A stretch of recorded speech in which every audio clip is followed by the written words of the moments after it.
gusto natin, all-in-one na rin. Tingin ko ito na yung next big thing sa lugar ng Candelaria. Ang daming potential pa ditong pwedeng i-expand kasi mga bata ngayon, puro cellphone eh. So gusto natin buhayin ulit yung mga activities. Kagaya ng mga panahon natin noon. Although iba na yung generation ngayon. All parents will surely say na, oo, tama. Okay lang. Hello, I'm Benedictan. Madami akong tawag sa akin pero sa ngayon ako yung nagmamanage dito.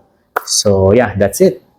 Nag-reopen tayo kasi syempre hindi naman natin may iwasan no, yung negosyo, hindi talaga madali. Pero mahirap din kasi mag-isip ng concept no, na babagay. Before, ito is bazaar area, pwedeng paupahan before.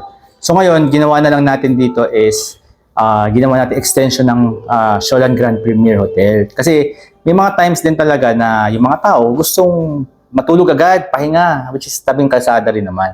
And then, ngayon, maganda rin ang opportunity ngayon to reopen kasi yung pwesto nga is maganda na siyang i-expand. Like ganito, may coffee shop na tayo, naglagay na tayo. Yung koi, nilagay na rin natin dito kasi gusto natin all-in-one na rin, all-in-one. And then magkakaroon na rin tayo ng mga parang lifestyle center here na pwede kayong sumayaw, tuturuan kayong sumayaw, tuturuan kayong mag-taekwondo, mga activities for kids.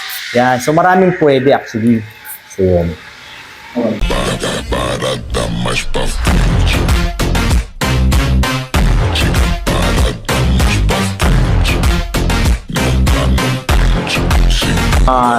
Tingin ko ito na yung next big thing sa lugar ng Candelaria. Ang daming potential pa ditong pwedeng i-expand.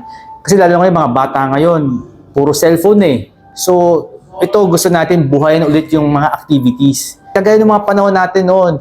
Although iba na yung generation ngayon. All parents will surely say na, oo, tama, okay lang. Hindi naman natin mamahalan eh, yung presyo. Saktong, alam mo yun, saktong enjoy lang lahat. Yan.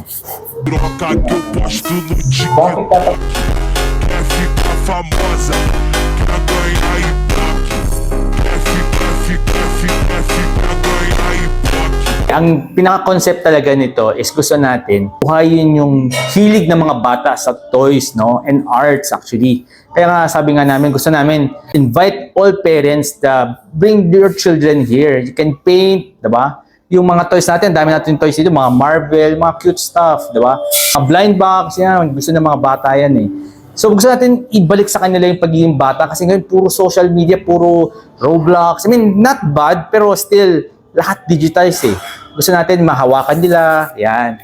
Yun yung ibalik natin yung mga barkada moments, diba? Ngayon, bihira na eh, gusto uwi agad.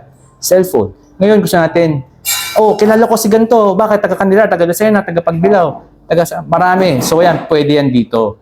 So, yan yung gusto natin dito. At the same time, pwedeng kumain dito, malamig naman, diba? May wifi, pero syempre, more on chill moments din, diba? So, yun. Okay, guys, we're inviting everyone to please come here sa Discovery Toy and Art Cafe. Dito to sa tabi ng Pure Gold Candelaria. We call this place Paseo Elizabeth. Okay? Nandito na ang koi, nandito ang Discovery Cafe. At dahil pa tayong i-add sa lugar na to. So, yung meron dito, no, after nyong lumamon sa koi, no, syempre dito may desserts, di ba? May mga desserts tayo dito. May mga cookies, and you can drink your, syempre coffee, no, after kumain ng busog, kape, masarap. Para sa mga non-coffee lovers naman, marami rin tayong drinks dito. So, pwede mag-chill, malamig, and yeah, you can relax. That's it.